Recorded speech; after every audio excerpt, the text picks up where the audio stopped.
salaamullaahi calaykum waraxmatullaahi wabarakaatu. waxaanu wanaagsan idin lahaantiin meel waliba joogtaan iyo si walba oo la xiriirtaan. kusoo dhawaada Doobiyo Media, waa anigoona saaxiibkiin Mustaf Doobiyo. martinu caawa waxaa ii ah Daahir Maxamuud Geele, musharaxa madaxweynaha xilka Soomaaliya, ambaasadorka.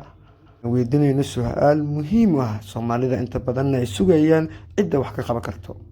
kusoo dhawow janalka Mustaf Doobiyo, fadlan haddaan ugu cusub tahay calaamada hortaada ka muuqatay subscribe-ka, markaysaan ugu soo baxday taabo gambaleelkana furano. janaalka Mustaf Doobiyana macluumaad fara badan ayaa kala socon doontaan. janaalkaasina waa janaal YouTube, isla markaasina xogta Soomaalida waxyaabaha kala duwan ee nagu soo gudbinay YouTube-kani.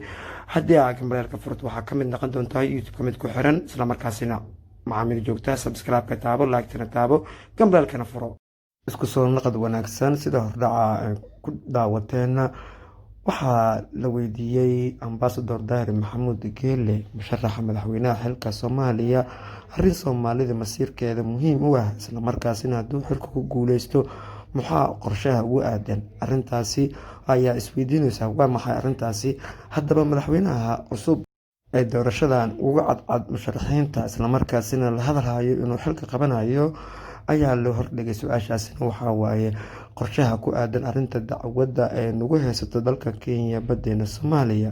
maxaa qorshe ah oo kaga qorsheysan arintaasi haddii aad ku guuleysato, isla markaasina aad xilka qabatid Kenya qorshaheeda badda maxaa tirqaada. hindisa sharciyeedka baarlamaanka yaala ee lagu magac daray dhaxal dhowr ninka keenay baarlamaankuna 100% u codeeyay inta meesha fadhisa, ninka keenay Daahir Maxamuud Geele in la yiraahdo ayaan u sheegaa. marka haddii aan imaado biyihiina iyo barigiina gacan aaminay ku jiraan.